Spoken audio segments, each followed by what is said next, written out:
explaining what went down. And what I'm going to do is give you the details of what occurred, and then I'm going to explain how this links to an interesting economic lesson. But I want to say hello to Andrew Nixon, Angela McKinney, Anita Shelton, and I see Dwight Austin, Edwina, Rodney Ray. Good to see you, man. Iris and Irma, and who else do I see? Kendall Green, good to see you. Karen Millhouse, Sarah Collins, good morning to you, Sarah, and Melvin Joppi, good morning to you as well. Yeah, so there apparently there's this Netflix guy. He has like a German name or a German sounding name, German language sounds so grimy. I did in 2006. I was in Germany for 6 weeks, working with the Center for European Economic Research, and I had a really good time. I was in a town called Mannheim, and yeah, and I remember how I had nice people I worked with though, very nice people. All right, and anyway, and so this guy, and I don't even know if he's German. Maybe I'm just falsely putting stuff on German people. His name just sounded German. And apparently, what happened here was this guy is accused of pretty much kind of, sort of stealing money. I got some details here in terms of what he did. Let's see, what did he do? I made some notes here. Yeah, so his name's Rinsch, Rinsch. You can let me know if that sounds German to you. And he was hired by Netflix to produce a sci-fi series, and it was called White Horse. So if you want to ride the ride horse. So that right there probably maybe is a red flag, right? If you're making documentaries about the White Horse, that could be from experience, and then it's Hollywood, so anything's possible. In 2020, they gave him an extra $11 million on top of the 44 million they'd already given him. And he claimed that it was so that he could finish up the show, movie, whatever it was.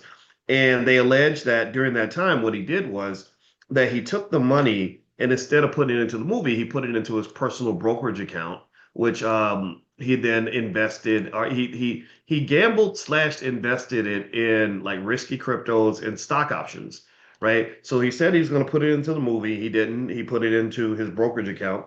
And they also said that he lost a lot of his money, not just in risky investments, but he lived lavishly. He had luxury cars, a Rolls-Royces and a Ferrari, expensive furniture, high-end mattresses, luxury goods, and other personal expenses.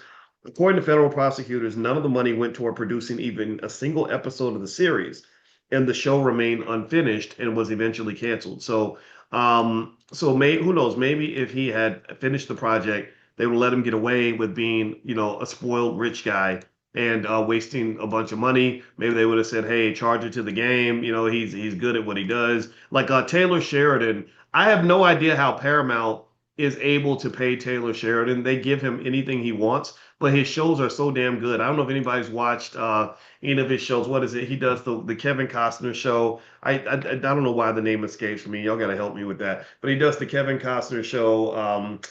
He does the show, the new one, Landman. He does the show with Rocky Balboa. The show is Yellowstone, Tulsa King. Yeah, I can see. His name's not Rocky Balboa. It's Sylvester Stallone, but I ain't had my coffee yet, so just bear with me. But anyway, Taylor Sheridan gets a blank check with Paramount. It's really fascinating, and he hooks up the whole hood. He brings all of his cowboy friends in. And he says, "Hey, these Hollywood people, they got an endless supply of money, and they'll pay for anything. So they'll go rent horses and horse trainers, and he'll say, "Yeah, you can rent your house, and they'll pay you 40,000 a day to shoot a scene in your house and crazy stuff like that." But anyway, so they give him lots of money because I assume it's profitable. I hope it is. I know that they're spending a lot on that. And so these platforms spend a lot of money, and Netflix, as you know, is in the middle of an intense battle with Paramount to buy the assets of Warner Brothers. And that's a whole nother conversation as well. I'm a Netflix stockholder. I'm not happy about the acquisition. I think Netflix needs to back up and go do something else. But anyway, with that being said, the legal charges against Wrench include wire fraud, money laundering, illegal transfer of funds, carrying a possible sentence of up to 90 years. 90 years if he gets it convicted. Netflix also wrote off the total deal and all the losses, and so that was a huge financial blow and a huge reputational blow for everybody involved. Now, here's what was interesting to me about this situation. So you have this guy who signs this deal with Netflix. And it's a dream come true. I know so many brilliant black creators like Tierra Williams. She goes by the name Miss Black Hollywood. I know other filmmakers and stuff who would love to get a deal with Netflix, Rick Mathis and some other great people I've worked with, but they can't get those deals. But apparently they can, send $55 million to some crazy guy who will throw all their money in the toilet, right? This is that's what this might be what racism and inequality looks like. I don't know if you want to call it that. They don't really sort of open the door for black creators who are doing things that are beneficial to the black community. Maybe if you're a black comedian or something, I'm sure you get opportunities. I have no idea. But with that said, though, if you want to really look at what's going on here, in terms of him losing all this money and what happened here. There's actually financial theory that explains this and an economic lesson that underlies all of this. And the first one is something called basically behavioral addiction theory. And behavioral addiction theory says that if someone has a gambling addiction, which I wonder if he had this, because what he did was he put a lot of his money into these really these really risky cryptos, apparently, allegedly, and they lost money, and then he would double down, and then he'd make money and lose money, make money and lose money, and just do all these crazy things that caused him to not only use the money for inappropriate purposes, but also he didn't get the job done. He didn't finish the series, and he used the money for reasons he shouldn't have been using it. And behavioral addiction theory basically says that when you have a gambling addiction, it operates like a drug addiction. It hijacks the brain's reward pathways to the point where all you care about is, okay, somebody says I'm breaking up periodically. Okay, let me pause for a minute. Can y'all hear me? Give me a quick yes if I'm coming through okay. Let me know if I'm coming through. If not, I can switch and use a different Wi-Fi. I'm coming through all right? Okay. If I'm breaking up, then it might be your connection on your end. So check your Wi-Fi. My apologies for that. All right. So yeah. So basically, what I wonder. I'm not saying that he does have a gambling addiction, but I'm saying it sounds interesting that you would blow this, once in a lifetime opportunity, and use it on, gambling money on crypto and all this other stuff. And so basically, a lot of research in economics. Pay attention. I need you to talk to your sons about this because some of you have sons in their 20s who think they're investing, but really they're gambling. And a lot of times they're being influenced by financial influencers who are encouraging very gambling like behavior, right? They'll put up a Twitter post and say, "Look, y'all, I lost $35,000 today, or I made $80,000 today." And these big wins and big losses and big swings become very addictive and very exciting, but they can also destroy you. That's why you have so many people that unalive themselves, take their own lives because they get in such a hole that they can't get out of it. And so research shows in behavioral economics that basically things like high risk trading, crypto options, lots of leverage, and activates the same dopamine circuits as gambling. So the same feeling you get when you go in a casino and you bet it on black, or you shake the bones and roll the dice, playing craps, that same high that you get from gambling actually comes from various forms of crypto trading, or especially situations where you have a lot of leverage. Leverage is really the drug there. It's like this idea that I can put up $1,000 and possibly turn that into $15,000. Like that's very exciting. I mean, who wouldn't be excited about that? The problem is that leverage has a deep, dark downside that really you don't see as much when you are young. You learn the hard way. And then you get a little bit older and you're like, man, that's what I did. I made a mistake, right? And it's just something sometimes maybe some people got to go through it. I'm not here to judge. I'm just here to let you know how the science works. But also, here's the crazy part about these addictions is that losses don't actually discourage the behavior. Like you think that you lose enough money, you get your ass kicked, you're gonna stop doing it, right? It's like, no, actually, it can actually intensify your craving to win it back. And it reminds me of sports. Like I remember when I was a little kid, and you know what I didn't get to play as many sports as I wanted because my mama wouldn't let me join the football team. But I got to play T-ball one time. I was the captain of the track team, and I was also the star of the T-ball team. Right? And I used to go down to downtown Louisville, and we used to play. We used to play in this t-ball league, and I mean, when I tell you I was good, I heard that my biological father was a good baseball player, and I'm always really curious about what would have happened if I'd known him and he taught me how to play baseball. Because who knows, maybe I could have been in the MLB or something. But anyway, but I'd rather be here with you, so whatever. But anyway, so here is so I remember after the game, we lost the game to one team that I knew we were supposed to beat, and I was furious. I was so angry. Like I was so mad that we lost the game. And I remember my friend's grandmother, who I love, a sweet, wonderful lady. But she comes up and she says, "Don't worry about it. You'll get them next time." And here's the thing, it was the end of the season.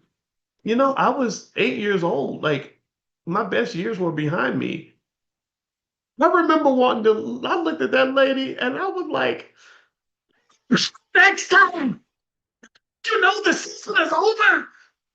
But you didn't talk to your elders like that where I grew up, so I didn't do that. But that's how I felt. I was angry. I wanted to go get them suckers back.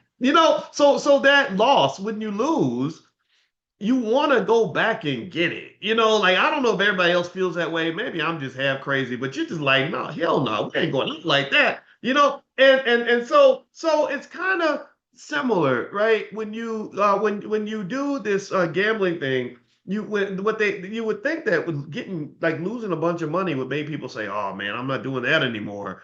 But no, it fires you up, especially if you're a competitor. Michael Jordan, you know about Michael Jordan's exploits. This man would just bet and gamble 24 hours a day. They would lose sleep before games because he was gambling nonstop. And where did that come from? Well, it came from the fact that he's a competitor. If he loses, he's gonna keep coming back and coming back and coming back and coming back and coming back and coming back and coming back, right? And sometimes maybe sometimes it can work out okay for some people, but then there's always those people where it doesn't work out. There's that scenario where um like there's some people that where you gotta kill them to make them stop, right? And I get that, right? I respect that kind of energy, but the problem is that when you're talking about something like a gambling addiction, that's a very dangerous disposition to have because what then happens is that they'll hit such a horrifically bad financial rock bottom, like hit the bottom to the point where they got goons coming to their house threatening to kill their mother, or guys that are going to break your leg if they break your legs if they see you. Credit is destroyed. You've lied to people, had to to go borrow money to cover gambling debts, and now you become a monster, a person that you don't even recognize anymore. Scenarios where you've lost so much money where you can't possibly imagine how you're ever going to pay this back because you only make 40,000 a year and you owe $250,000. These are the scenarios that will typically lead someone to maybe walk away, right? If they choose to just go to rehab and get help, or sometimes they just say they don't just lose their money, they lose hope. Like hope is gone. And when hope is gone, that's a very dangerous place for a man to be. And there's lots of young men in that position right now. So really, that's the thing. You lose and you think that losing will deter them. No, losing only fires some people up. Like when I lost that T-ball game, I'm still mad about that shit. I'm that lady up here talking about you get them next time. Don't be talking crazy to me like that. But I'm sorry. I'm not gonna speak ill of the dead. She was a very sweet lady, by the way, but she just didn't need to be messing with me when I was in gangster mode. I was ready to go out there and dominate the T-ball leagues. All right. So anyway, so basically, what happens is in that scenario, the thing that where you're like, man, like, haven't you lost enough money? Why do you keep coming back? Well, basically, what's happened is the brain is wired to seek the thrill. They're not really seeking the profit. They may say, "Well, I'm an investor," and you're not really investing at that point. You're rolling the dice, and you are a gambler, and I'm not judging that, but I would say that it's a very dangerous thing, so you have to be extremely careful. So I speculate this guy may have had a an addiction. Maybe he was on. Maybe he. I mean, the documentary is called White Horse. I mean, come on, we know what the White Horse is. We know what that means, right? So that's one thing that might be going on here. The second thing with this guy, Wrench, who is facing 90 years in prison over taking the money from Netflix and not getting the job done and spending it on this risky crypto. One other explanation could relate to something called prospect theory. And I remember studying prospect theory in graduate school. It's from these two guys named Kahneman and Tversky. And what it basically says is that people make irrational decisions when they deal with losses. And you're going to have to watch out for this as you invest. I see a lot of you, if you have a stock and it goes up in a couple of weeks, you get real excited and say, "Ooh, this investing thing is working for me, y'all." But that's a very dangerous place to be as well, in my opinion, because you're judging investing based on what's happened to you in the last 2 weeks or in the last month. And investing is not like thorough, healthy investing is it's not a quick hit kind of thing. It's a long-term cultural thing. It's just, we acquire assets, we protect those assets, we grow those assets. That's the bigger picture. That's where the real treasure is buried. The short-term stuff is very volatile. Like you don't really know what's going to happen to your portfolio in the short term. But you do know the research shows that long term, consistent behavioral financial moves will lead to positive benefits 9 times out of 10. So Kahneman and Tversky basically say that prospect theory explains a couple of things. One is what they call loss aversions. Loss aversion says people hate losing more than they love winning. So losing is in his case, it's like, oh, I lost. Oh, hell no. Now, I don't really care as much about winning. I just don't want to lose. And also, there's something basically where they say that there's what they call risk seeking in the domain of losses. So when someone's losing, they take bigger risks to recover, right? So what happens is um, there's a technique in like blackjack and stuff like that where basically they say, okay, if you bet $5, and if you lose, then next time you bet $10. That way, if you win, you get your $5 back, right? And you get even again. And then so if you lose at five, then you bet 10. If you lose at 10, then you bet 20, right? Well, actually, it's more than 20. You got to go more than that, right? Because now you've lost 15. So now you got to go to 30, right? So now I bet 30. Because I mean, what's the odds of me losing 3 times in a row, right? So the third time I get all my money back, right? But then what if I lose the third time? Well, that's 30 plus 10 plus 5, that's 45. Now I got to bet 45, is that right? Yeah, there we go. I'm going to bet 45. I lose it. Let's say I lose again. So it's 45 plus, is that right? 45 plus 45, that's 90. Now I got to bet 90. Okay. And then so I guess I guess I just keep doubling the number, right? Is that the math? Yeah, that's the math. What am I doing? What are you doing, boys?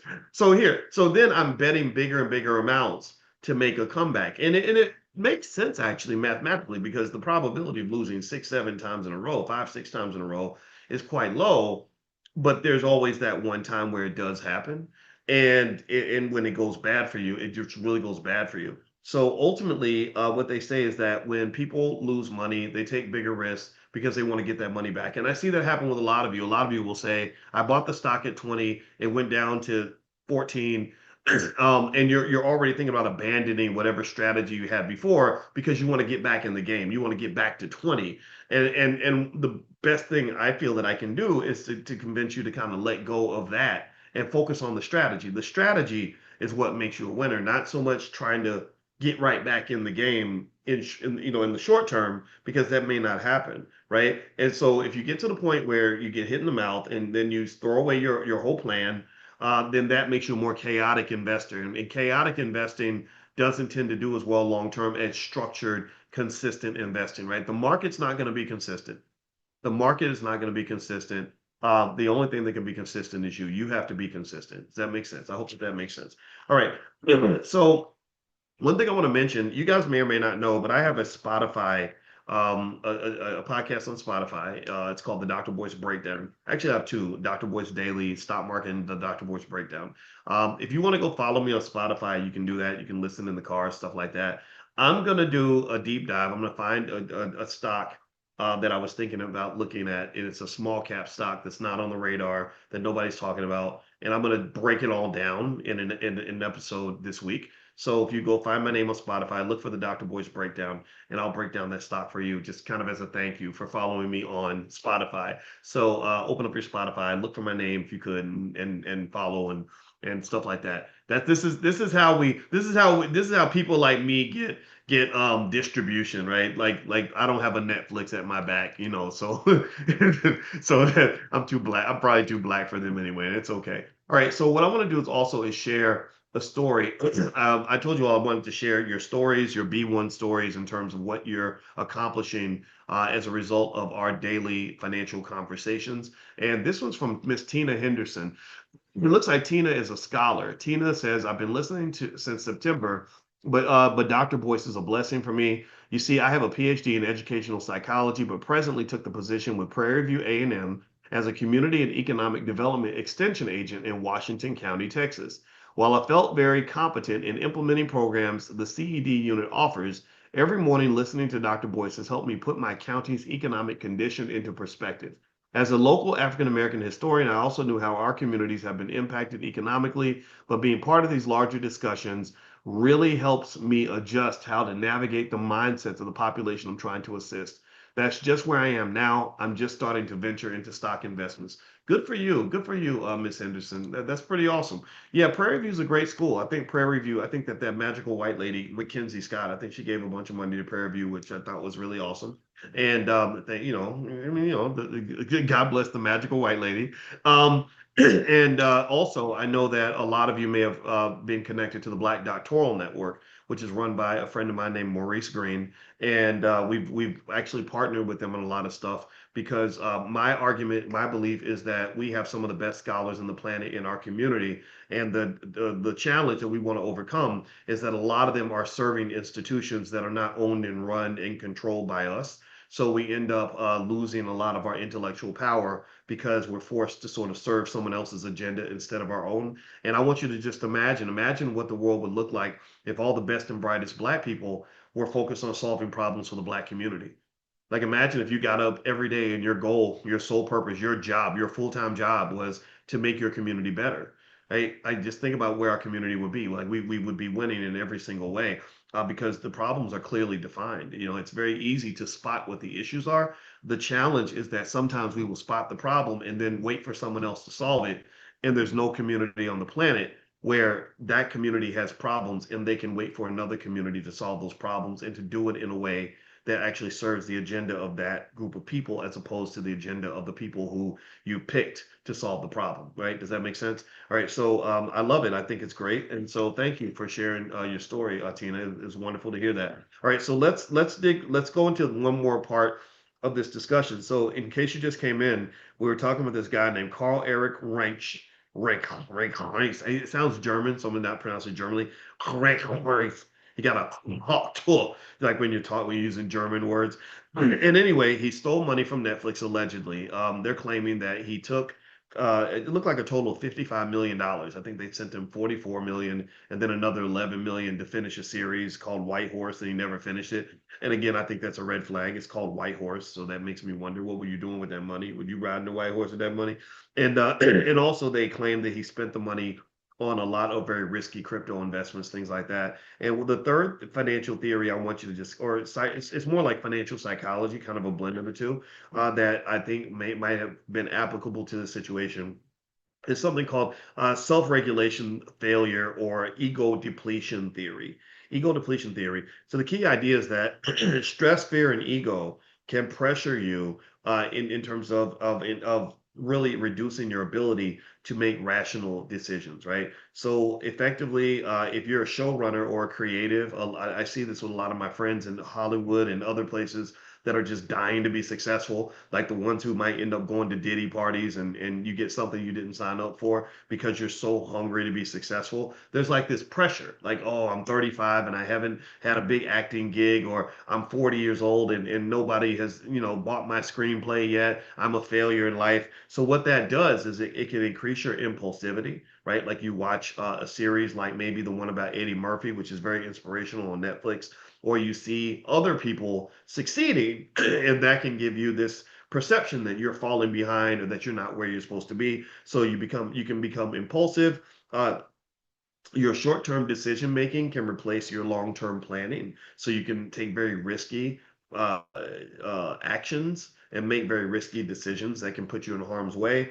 Maybe you go to maybe you go to the party that's hosted by the famous Hollywood actor that you always wanted to meet because you're so afraid of losing their friendship. And then when they pull out the cocaine or whatever it is that they do at these freaking parties, you participate because you're too scared to lose that relationship. And so ultimately, also in this theory, it says that people might take risks to protect their self-image and overestimate their ability to fix a bad situation. So basically, in this particular case, this guy, maybe there was some sort of dangerous psychological loop. Maybe he failed. There's pressure to fix it, and maybe with the crypto thing, he failed because he lost a bunch of money, and then he doubled down because he did whatever it took to get back in, and that became impulsive, and then it led to a bigger failure, which led to him possibly getting 90 years in prison. So ultimately, the three key ideas to really kind of pay attention to in this, in terms of good and bad decision making, I'm telling you, discipline is so huge in the world of finance. It's more important than how much you inherit. It's more important than how much you know. It's your emotional intelligence is everything when it comes to wealth and investing. In fact, when we in our Black Business School for Children, it's called Black Millionaires of Tomorrow. The biggest thing we operate on is what we call the KID model. We came up with this. This is proprietary. The KID model says that when you want to prepare your child to be wealthy, you have to give them knowledge, meaning knowing what the hell's going on. Financial literacy is very, very low in America. It should be high in your family.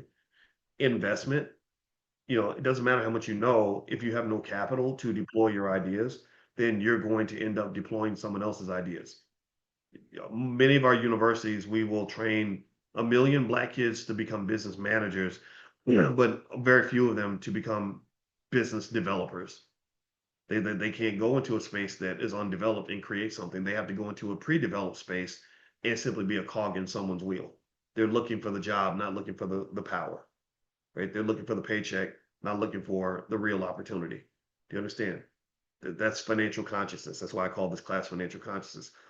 The third part of the KID model, knowledge, investment, and the third is discipline. Discipline's everything.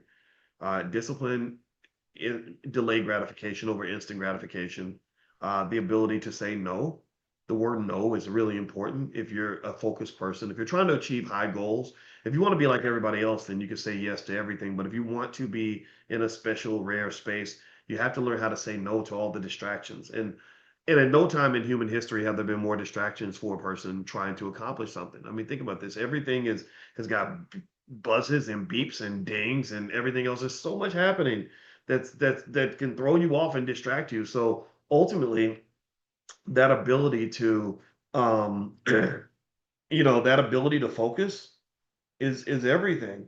It's everything, right? So the discipline, and then the other thing too is that when you get a lot of money, you really have to have a lot of discipline because you're going to be invited to every single financial party within a 100-mile radius. Every time somebody's got a bad business idea, they're going to invite you to invest. Every time somebody has something that they need or a problem, they're going to invite you to help solve that problem. And because you want to be loyal and you want to be a good cousin, you're next thing you know, you're doling out money left and right. You take it from somebody who's I get asked, people ask me to borrow money at least 8 times a week, something like that. It's kind of crazy. And I do some of that. But at the end of the day, I also have to protect the core. I don't say no to everybody. I don't believe in that. I think that when you're successful, I think you have an obligation to the people around you on some level, but you can't let it deplete you. You have to make sure that you are putting oil in the engine, so to speak. You got to take care of the power base. So if I'm going to take care of everybody else, I got to make sure I take care of Boyce, because if I don't take care of Boyce, then Boyce goes down and he can't help anybody, right? So take care of yourself. So you can, I think a holistic, balanced approach is better. I'm not a big fan of those celebrities who say, "Hey, yeah, that's why I cut off all my cousins. That I fired my sister because she don't want to work for the money." Like just I get it, I understand, but that's your sister, and come on, Tyler Perry. Like, I think he bragged about firing his aunt. I wouldn't brag about firing my aunt. I love my auntie. My auntie could just show up and sit there and look cute, and I give her a check. It wouldn't be no big check. Like if she's like, I want to make as much money as the executive, I'd be like, no, because you ain't doing nothing. But I'd probably help her out a little bit. Like you know what I mean? Like I don't. That energy is kind of weird to me. Or people are like, yeah, I don't even talk to my relatives no more. I don't get that. I think that you can love your family and still have money and be successful and all the things, right? And so the money can't always be the most important relative in your family. That's the point. But at the same time, we know how it is. Some of y'all got crazy family members, and you have to have boundaries. That's the word my therapist wife likes to use. It's boundaries. It's just boundaries. That's it. All right. Okay. So, what else I want to share with you? Oh, by the way, last night was a hoot. It's great to see. I saw a lot of you, and we were doing stock options income strategies last night. If that's of interest to you, feel free to join us at Dr. Boyce Prime. It's a great experience, and we had a lot of fun. We spent about 2 hours or hour and a half, hour and 45 minutes or something last night, going through a lot of stuff, mostly iron condors and stuff like that. And stock options are a great way to generate income. So if you want to join us, the URL's at the top, drboyceprime.com. And also don't forget the Black Wealth calendar is available as well for 2026. So if you want to put Black Wealth principles on your refrigerator, you can go to blackwealthcalendar.com. That's blackwealthcalendar.com. All right, now let's do something really quick. Let's do a quick trip to let's go to Instagram real quick. I want to show you all something. When Let me show you something. All right.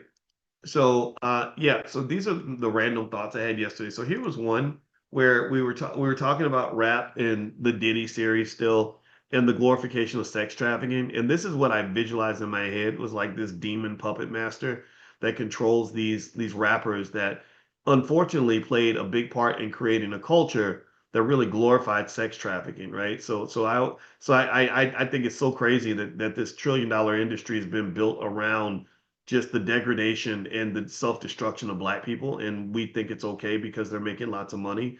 And I think that is just the greatest crime against humanity imaginable, because if you know the pain of having relatives that are addicted to drugs, and or the pain of having a loved one that goes to prison for 20 years, and and is getting raped every other day, or the pain of just seeing drug addiction, sexual promiscuity that's leading to a massive HIV epidemic in the community. It's kind of like a little bit weird. It's a little cognitive dissonance, that we're honoring this, and we're just, at the same time, it's the thing that's really destroying us. We got a letter from Tuskegee. I'll just say the school. The president sent out a letter to the parents and said there's an STD outbreak on the campus. And the thing is, it's not just Tuskegee though. It's a lot of campuses. Like there's literally like, and I'm only imagining what the STDs might be, and I can only imagine how, it feels to be 20 years old and to know you got HIV at the age of 20, right? So culture means a lot. And so I would encourage you to sit down and really think about Black culture and the misrepresentation of Black culture, and how money has played a part in the creation of this misrepresentation. And it's really damaged a lot of people. And the key areas I'm thinking about when it comes to hip hop, and I say this with all due respect to my friends who are rappers. I mean, I'm hoping that they're starting to understand this and see where this is going. This is one of the reasons I'm a big fan of D1, because he's fighting this culture. Is when I think of it in terms of drugs and alcohol, right? Like just substance abuse, and the idea that the drug dealer is some sort of hero to the Black community, when he's never been a hero. He's always been a demon. He's worse than the KKK. When you talk about sexual choices, and the consequences of irresponsible sexual choices led by an inability to delay gratification. Not only is there money driving this bad culture, but there's financial consequences to poor sexual choices, the single motherhood epidemic, stuff like that. The lowest net worth in America right now, in really of all time, is the single Black mother with children. The single Black mother with children has the lowest median net worth of any group in America, right? So that's another dynamic that occurs that people don't talk about. But when you're talking about Black wealth, you got to talk about Black families. You got to talk about the broken Black family, because all the studies show that when families are intact, when you got mom and daddy, everybody working in the same direction, and having discipline in their financial choices, those families do better. It doesn't matter if you were born in the projects. I was born in the projects. I mean, that there's nothing about being born in the projects that says you have to stay there, right? What else am I thinking about? Oh, of course, there's the whole violence issue. Well, violence is always a wealth killer. Even the mafia knows that you don't want to have too much violence because violence messes up your money. If you listen to some of the mafia guys like the Michael Franceses and stuff like that, they'll literally say, "Well, we're willing to kill you, but we don't want to kill you because if we kill you, that's going to affect our money. We only do that if you reject all the other alternatives, right? If you don't want to play ball and partner with us to get this thing fixed, fix the football game or whatever." That's how he said that they would get the college students to fix the basketball and football games is they would say, "Hey, look, we don't want to hurt you, but we need you to help us get our money back," right? So the violence is always a wealth killer. When people are fighting, wealth gets destroyed. So when you have violence in Black communities, it does everything from destroying property values to taking people's lives, which you're not going to make much money if you're dead, or the other person's in prison. Then the people that watched the homicide are traumatized, right? So traumatized people, incarcerated people, and dead people are not very productive when it comes to reaching their economic goals. Does that make sense? Does that make sense? Right? So when you have a night at the club and one Negro gets shot and killed, another one goes to prison for 30 years, and everybody else is seeing this happen. So now everybody needs therapy because somebody got shot 3 feet away from you. All three of those groups, their long-term potential has been significantly affected in a negative way. So the glorification of violence through our music and everything else that has never been a win for the Black community. Okay. And there's more. There's more. You could talk about financial irresponsibility, heavily promoted through hip hop, right? There's not much in hip hop culture that says, be a conservative investor and put money, max out your 401k for 30 years so that you can be a millionaire by the time you retire. That's not interesting on a rap album. What's more interesting is throw it up at the club. I get money. Let me show you how much money I have. And right, this kind of financial immaturity that is really the devil for the Black community. And the worst part of it is that it heavily influences the Black male. And the Black male, because we have this thing in our body called testosterone, we have a natural leadership position in certain areas of society. Not to say every area. There's areas where my wife is the leader, but there's areas where I'm the man, and being the man, I believe, is different from being the woman. And so what can happen is that when the man, the natural leader to some extent, not in every case, this is not a oppression conversation at all, but when the man shows up incompetent, irresponsible, and just sloppy with the resources, well, Black women are smart. Millions of Black women are incredibly highly educated and very intuitive, and they're not gonna want to follow behind a man that is undisciplined, sloppy, reckless, and irresponsible. They're not going to put their kids in a car that is going to crash. So then they end up saying, "Let me take the wheel because I can't trust you." And then what's crazy about it is it's like, I can't trust you just like I couldn't trust my daddy. So then you get this whole distorted, crazy, warped world that we live in. So hip hop pisses me off to the ends of the earth. I don't hate all the rappers. I had to say this because people want to, they call this splitting, where you put people in categories of good or evil, or yes or no, or right or wrong. And but things have nuance.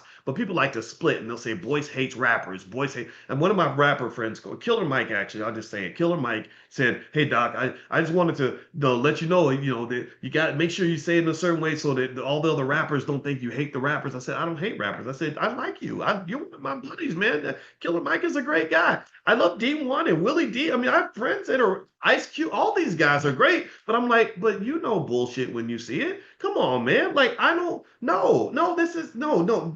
You know what I'm talking about. When I talk about what hip hop has done to the Black male and the mind of the men, come on, you know what I'm talking about, right? So here's the point. When you're looking at hip hop and you're looking at and again, this all starts with money. When whoever has the most money gets the most respect and attention and admiration.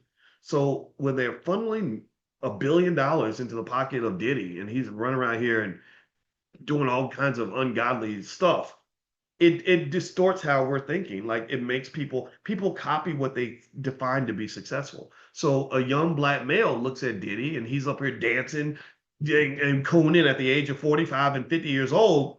And they say, "Oh, okay, so being a thinker, being a reader, being a scholar, being thoughtful and careful with my choices, that's not going to work. That makes me a sucker or a simp."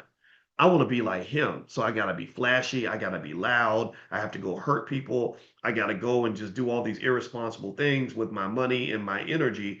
And that's what's going to make me a quote unquote successful black man. That's not by accident. We know these things, right? Malcolm X used to talk about how the goal of America is to keep the black man as a little boy. So hip hop culture has unfortunately pushed so many black men into, thank you, John Trey, Peter Pan syndrome.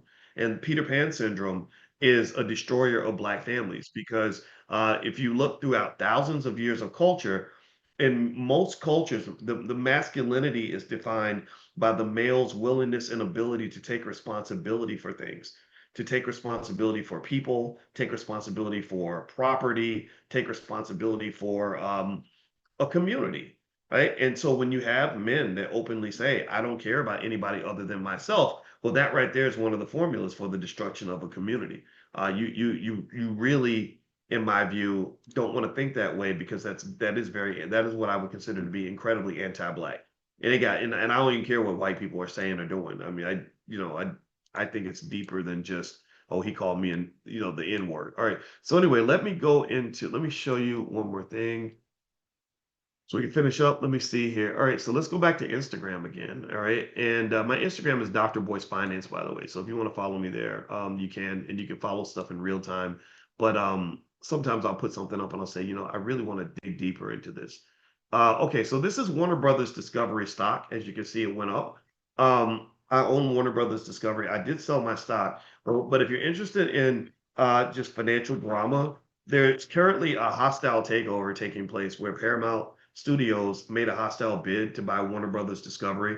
So Warner Brothers is like this real pretty girl, and Paramount and Netflix are two boys that are about to beat each other up to try to get this girl to go out with them. And so shareholders at Warner Brothers are in the driver's seat. Paramount's hostile bid is $30 a share, and as you can see, the cost of Warner Brothers stock right now is $27 a share. So the shareholders are happy. Uh, it's looking good for them. I'm a Netflix shareholder, and my stock has actually gone down because the shareholders are not happy with Netflix bidding on Warner Brothers. They're bidding too much, and the stock market speaks through stock prices. They speak with money. And if you are doing something that they don't approve of, then they will lower your stock price. So Netflix shareholders have not been happy with this acquisition at all. It's not something that they really want. Now, here's something that was interesting. I did a conversation on financial celibacy. Apparently, and I'm not going to play this, but basically, you have this little mini movement of people, mostly men, who are saying that they want to be financially celibate, that they want to that they're like, hey, if you're going to hold back, what, from me until marriage, then I'm going to hold back my money until marriage. What do y'all think about that? What do y'all think? Do you think that makes sense, or you think that that's kind of weird, or it's interesting? It's interesting. Someone said petty. Well, I think that I'm not going to sit here and say that it's bad or good. I think it's nuanced. So I thought about it. I tried to process this from and do a deep dive in my own mind about it from an investing standpoint, right? Again, don't forget, most investments you make have nothing to do with money. If you are, and the biggest investments you make are not with stocks or invest or real estate or whatever. It's people, invested in people, like who you pick as your wife, husband, baby daddy, whatever. That's a massive investment. And if you don't believe me, go check the finances of a guy who has 8 babies mamas, and you tell me how much money he's got in the bank right now. Go look at a woman who has 3 kids with 3 guys that don't care about the kids, and see how that's affected her finances, right?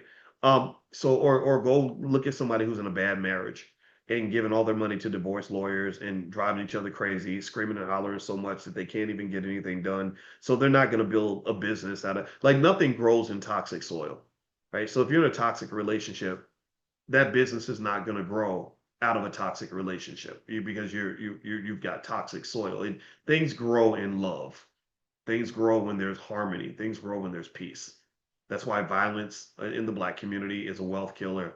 But emotional violence, traumatizing each other, being mean to each other, hostility toward each other is toxicity that kills the soil. So nothing really significant grows that. You ain't gonna grow your $1 million company out of that, right? So basically, in fact, I in my head, I imagine it almost like trying to build a house in a hurricane. You cannot build a house in the middle of a hurricane. You got to run for shelter in that situation. So ultimately, um, all these variables matter, and and all of it starts with dating. It all starts with a guy seeing a pretty girl across the room and deciding, hey, I'm gonna talk to this lady and see what's going on, see what's up.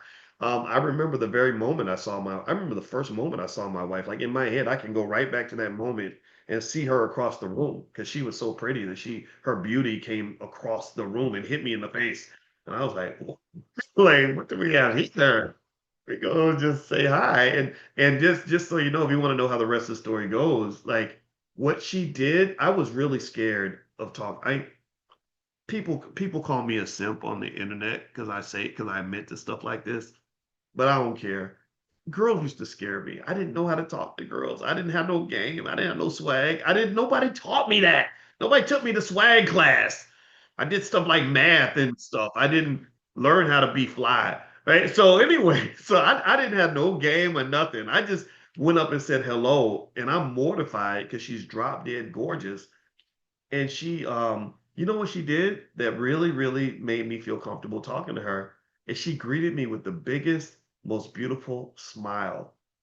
Like that smile was like if sunshine was a person, like it was like it was like the sun opening up and just right. And that beautiful smile really hit me, right? And actually to this day, like when I think about things that make me happy, it's like it's a type of sunshine, right?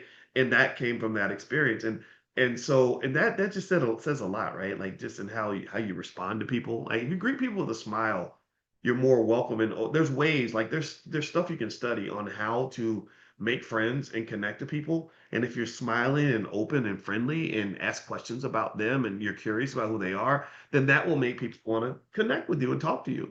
Like I tell our 15-year-old, I'm like, well, if you want to make a friend, just be a friend. So give them a compliment, say something nice, right? So anyway, yeah, so it all starts with that first moment of, you know, I like this person, let me get to know them, and then that requires an investment.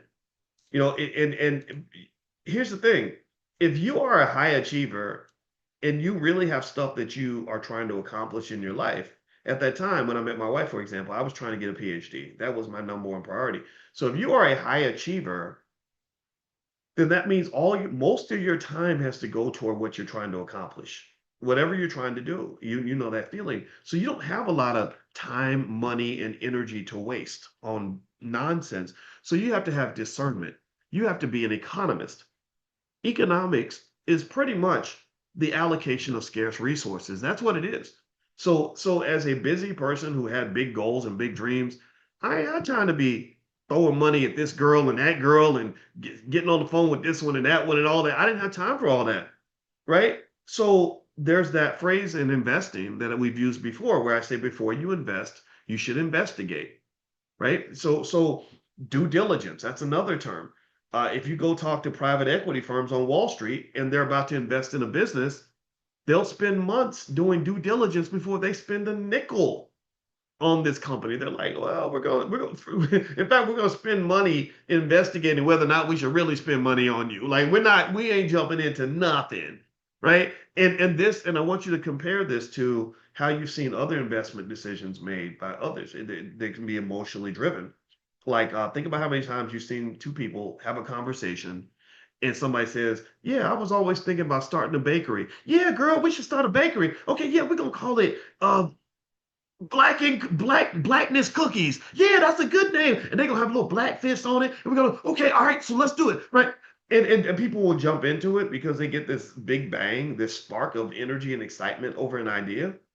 And they don't even know that like what you're really doing though is you're kind of having you're like it's like you're making economic love with this person. You're procreating in that moment with a person. And you may not even know you may not know much about this person. You may not know you have no idea what it's like to run a business with this person.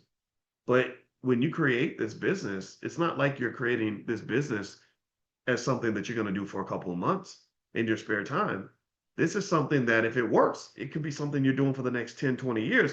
So taking that time to take a step back and saying, let me think about it let me do my due diligence to decide whether I want to pursue this project, whether I want to allocate resources to this project because my resources are scarce, and how deeply involved do I want to be, right? Do I want to be like just like dating, right? Do I really want to like are you somebody that I'm interested in for a while, or are you my future husband or wife, right? Those are two different levels, right? And I think that what's funny is that we're so distracted by the simple stuff, how cute somebody is and how good sex feels, that people will just invest without investigating. So what I heard when the guy was talking about financial celibacy, this idea that I'm not going to spend money on you until I get married. First off, I think that's a terrible idea to some extent because that's an extreme reaction to what might have been simply a lack of discipline on your part. You're frustrated because you have been giving resources, maybe whether it's your money, your body, your time, your energy, to people that just are not worth your time and energy. So when you run into somebody that really is a good catch and a good investment, you're operating like a horrible investor. You're like, well, I ain't spending $20. I ain't taking your ass to no cheesecake factory. What you talking about? She up here, this chick up here talking about she want to go to the cheesecake factory and get some cheddar biscuits. I ain't nobody spending that kind of money. You better, like you now you done missed your damn wife because you're stupid, because you're short-sighted. And the same thing is true for any type of celibacy, I think. Yeah, I mean, I'm not telling anybody how to invest, period. Maybe I kind of do, but I'm giving you investing principles. And I'm talking about investing. I'm not just talking about sex and dating, but it's financial celibacy, so but it's relationshipy, so it's kind of a blend, but it's all the same thing, actually. If you're like giving these extreme reactions to the fact that you've made bad investments in your life, like I spent money on a bunch of women and I didn't get what I wanted, that probably means that maybe instead of going to the extreme and saying, I will spend no money on any woman at all until I get married, maybe you say, I'm going to take time and get to know you.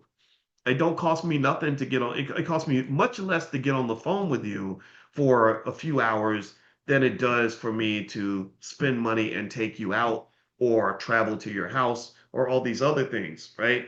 And figure out what does an ROI actually look like. Is the ROI something simple and primitive and transactional, like, hey, I took you to Red Lobster, so I better get some ass tonight, which I think is the weirdest thing. I never knew that people could just could buy access to someone's reproductive system for a 39.99 meal at Applebee's. I don't that does not make sense to me, right? The black woman's womb is the key to the universe. That's your key to generational DNA transfer. Like that's your key to existence, right? And you literally got that because you bought her some Dunkin' Donuts, and I just don't get that part. That don't You got to value yourself a little bit, right? So anyway, but still though, it's really to me what that financial celibacy conversation is about, in my opinion. It's about due diligence. Before you invest, you should investigate. That's really it.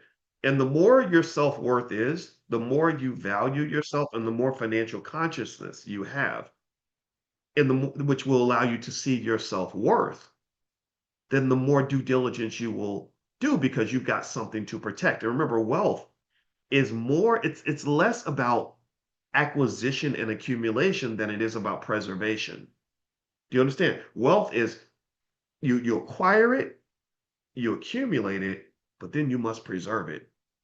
So if I have things that are valuable to me, not just my money and my wealth. Maybe it's my reputation. Maybe it's my goals and dreams. Maybe it's my body. Maybe it's the money I'm saving up so I can be financially secure. Whatever it is, then I'm gonna protect that Because one of the most important principles of wealth is capital preservation. If you go study the biggest, wealthiest banks, if you go study JP Morgan and other companies, their number one goal is capital preservation. They're not going to go jump out at any short skirt that walks by. They're not going to go jump into any old stupid situation just because it feels good. Warren Buffett is, thank you for bringing up that name. Warren Buffett is notorious for sitting on top of his money. People will come by, hey, Warren, I got a great investment for you, buddy. You're going to make a bit. Nope. Hey, Warren, you should go buy this company over here. You got $160 billion in cash. You can buy them. And nope. Warren Buffett does his due diligence. So to some extent, he might be a representation of financial celibacy in the sense that he ain't gonna go jump in bed with any cute thing that walks by. He's gonna take his time and decide whether or not the investment is worthwhile. But then when he sees something that is worthwhile, he goes hard. Do you understand? Right? So to translate that to dating, just to make sure it's clear, maybe it's like this, like, look, I ain't really trying to mess around with a bunch of situations. In fact, I can give you a real life example. When in my own life, let me just tell you, when I got money and a little bit of fame, I became much more attractive. I didn't know that this was a thing. I wrote a book about it actually because I was so intrigued by how money and power affects women's perceptions of you because I didn't understand it. It started when I was actually at Syracuse. I started making more money and I was Dr. Watkins now, and suddenly that just changed things, right? And and then years later, when these people see you on TV, it's just it's a reality I wasn't used to. And the thing was, though, I had these, I was deeply in love with goals and dreams that I had. I had something that was like a mission and a purpose that I had to stay focused on. And I saw a lot of men throw it all away because they're just chasing this one and that one and all this other stuff. And I was like, you know what? Um, I was a single, healthy, heterosexual male, and I think black women are just gorgeous, and I met a lot of pretty ones. But I also had the other side of me where I would say, okay, boys, you can window shop and enjoy the experience, but do your due diligence, take your time, because you link up with the wrong person in the wrong situation, that can destroy everything that matters for you, right? So ultimately, that to me is a capital preservation strategy that's a little bit different from something stupid like financial celibacy. Um, because celibacy kind of says like nobody gets access, no matter who they are. I wasn't financially celibate, but I was, I would say, financially disciplined and very, what's the word? I wouldn't say disciplined. That's not the right word. It would be more so like I would think about it. I don't know what the word would be, but I would scrutinize and think about things very carefully for a long period of time. And then once I made the decision, I would be very aggressive with it. My wife can go in my bank account and take any amount of money that she wants, and it wouldn't bother me. But everybody doesn't have that privilege. Everybody wouldn't have had that privilege, right? So I think that's a more balanced approach because I think that complete celibacy, having turned the off switch, will cause you to miss a lot of good opportunities and good people. Like if I'd shown up as a complete cheapskate to my wife because I'd been financially traumatized, I don't know, maybe she wouldn't have been as interested in me. She'd say, gosh, this guy doesn't even like me. He won't even take me to Cheesecake Factory. All right. So anyway, that's my 2 cents for today. I'm done talking. I know we got into all that other stuff, but it's all investing. Everything's investing. And I want you to get used to that, and I want you to start thinking like an investor and understand, acquisition, accumulation, and protection. Those are 3 areas. That you do those 3 things with everything that you value, not just your money, then you will be a wealthy person over time. Teach that to your kids too. All right. So before I go, really quick, just a reminder, you follow me on Spotify. I'm gonna do that stock market deep dive. I'm gonna try to do it later on today. If I can't do it today, I'll do it tomorrow. But yeah, look for me on Spotify, the Dr. Boyce breakdown. 2, the stock market class meets today at noon Eastern, and we're gonna spend an hour going through what's happening in the stock market. So if you'd like to join us, just go to drboystockmarket.com. You can do a free trial there, drboystockmarket.com. Last but not least, if you want to get the Black Wealth calendar, we still have some calendars available. So you can go to blackwealthcalendar.com. I'll send you guys a text.